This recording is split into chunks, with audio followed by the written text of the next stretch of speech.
Then we've got, obviously, we got the house. And what I've done with the house is, started this last year, I created PVC frames for all of the windows.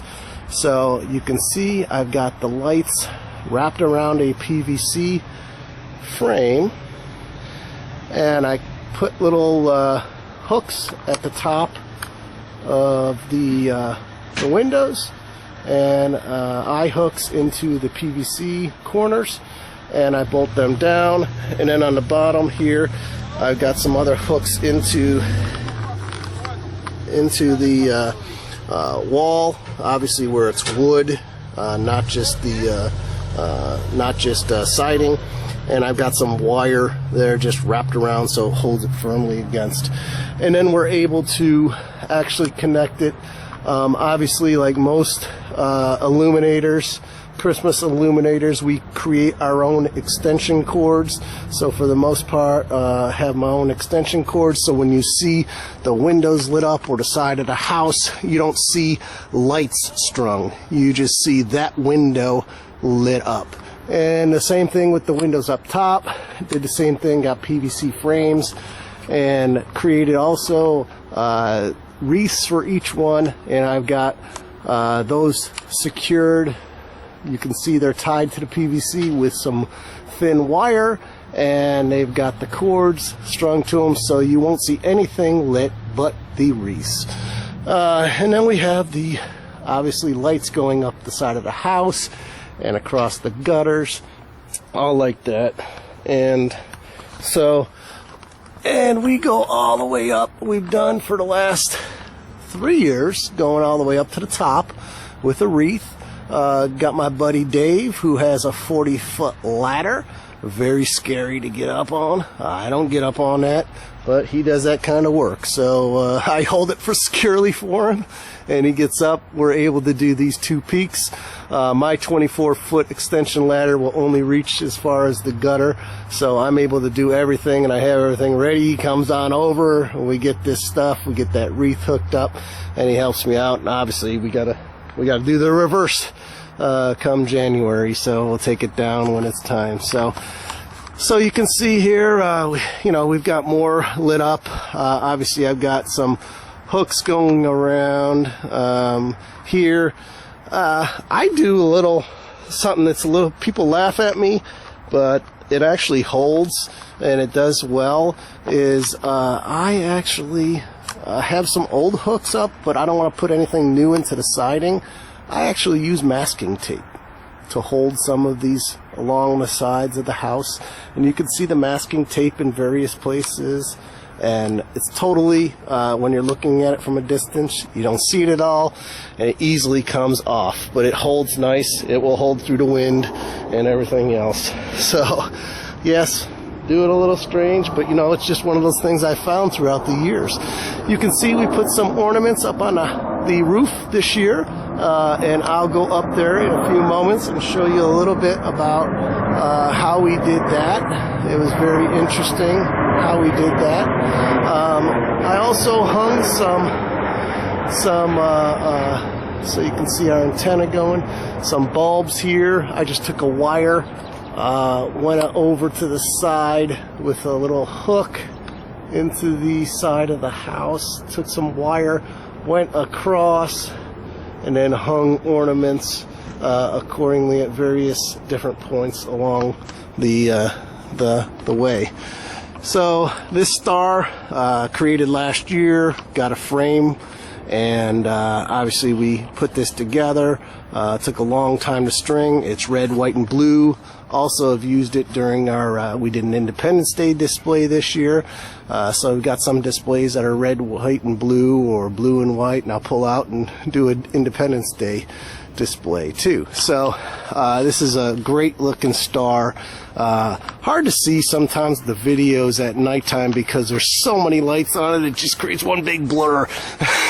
And, so we got some old icicles. They're all LED. Got a wreath here hanging that we got it strung. Got some new ones. You can see again, got my little trick with masking tape there. I do have a wire holding it down from the top but I do have masking tape where it's holding against the actual siding, so the wind doesn't grab it and flap. We did these magnets on our giant magnets on our garage doors this year, which is pretty cool. And I also got them on my car. You can see here, got them on the car. Those are smaller ones, and my wife's got them on hers. So we love our magnets, and people just love them, seeing them. So we got trees obviously wrapped, and more trees here. Going over to the other side of the house, obviously we got windows up there with the PVC pipe going around, just like the other ones that you saw. So this tree this year, this front one, strung a little differently. You usually just do the branches up top, but I actually did some different colors. I think we got red and blue on the trunk going up. I wish I had green, but unfortunately I used all the green on the grass. I told you it was a little tough to get that much green LED. And then we've got cool white going up the various different branches that you'll see in the nighttime video. Just add more and more ornaments every year to the trees as we get them at the end of the season. And, you know, Home Depot and those big box stores have them, you know, you can get them dirt cheap after the season. You know, they're $7 or $8, you know, before the season, but, you know, you can get them as little as $1 or $2 at the end of the season. So, you know, usually able to score a couple of those. We have this huge wreath here. We had it hanging out back last year during our display and our walkthrough. It's got a heavy metal frame. We'd love to have it over a window or something, but wind caught that, it would just shatter our window. So we just, I put our 2 tomato stakes I have, huge tomato stakes that we've created out of 2x4s, and got those into the ground. I do have them, I believe, secured, with some big heavy duty fence stakes into the ground. You can see the metal frame here, pretty heavy duty stuff, and you obviously don't want that against a window. And we've strung it with some blue and white lights. So so that's great. You can see obviously we got my grass over here too, and like I said, it was tough and expensive to get all green enough, and I didn't quite have enough, so I had to use 1 strand of white cord with green. But at night you cannot tell the difference. It's hard to get some LED lights, very expensive to get the commercial kind, so you gather that little by little as you get it. So over here, just have on this side of the lawn, we got all of our snowmen and penguins, kind of the Frigidaire side of the house, if you will. Some of these, like this is a newer snowman, which is LED. Some of the older ones here are incandescent, which is fine. It's not running that much power. Same with the penguins, they're old incandescent, but not running too much power. These Christmas balls, created these a couple years ago, and they are incandescent, so looking at maybe replacing those once I get enough lights. Just took some chicken wire and wrapped them up. There's some videos you can see online on how some people create those. They're very easy to do, and then you just wrap a couple strings of light around. And we have green, we have a red ball, we got a blue one and an orange one. And you can see I've got a post into the ground, and then they're just sticking through, and they're holding secure, and so forth. So my snowman's turned around a little bit, looks like. Let me fix him. So everything again is in with a post, into the ground. So you can see here's a sign on the other side of the house, and we've got more the candy canes surrounding it, and so forth. Now to the showstopper this year is our arches over the driveway. Pretty awesome. Created 6 of these, and we've got red, green, blue, and then we repeat red, green, blue. That's why I've got the white strands, so as we could do these. 300 lights per strand. on these. So we've got some PVC into the ground.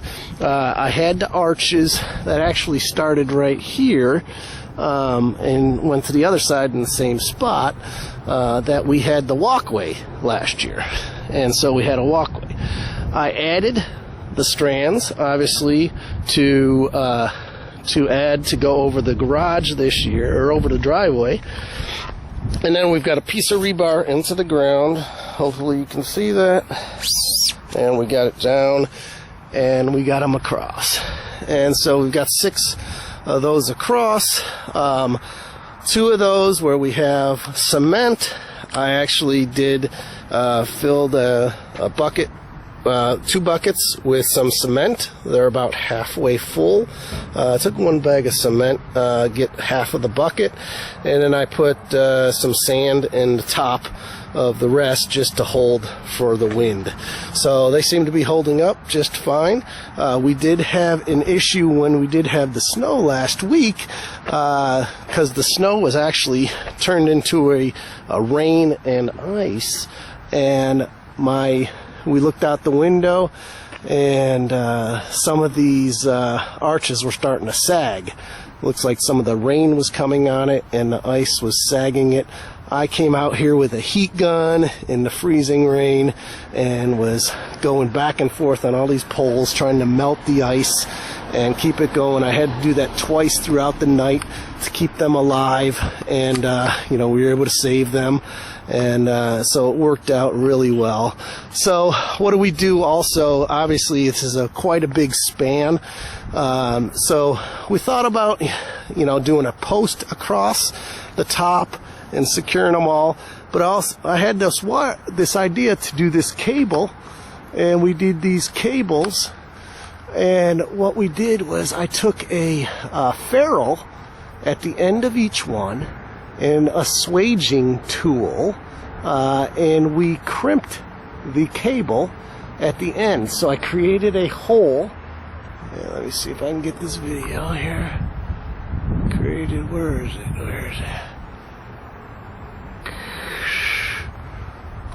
Okay. So I drilled a hole through, and then got a swaging, took the rope through, got a swaging tool, crimped it so it held that wire secure. Then I went I think it was 5.5 feet between each one, and we went through with the hole, and we crimped again. There it is. Got another, apologize for the shaking, but got another ferrule, crimped it there, went 5.5 feet, got another one, crimped it there. So we did that all the way across, and then we just went around, created a hook, and hooked it to the top where I've got the hook, where I've got the star hung, and it holds it, and it holds all 6 frames, all 6 posts across arches, and it holds it nice. The wind does have a little give. Obviously you want to keep a little give so it doesn't snap, but it holds secure enough, so that's fantastic.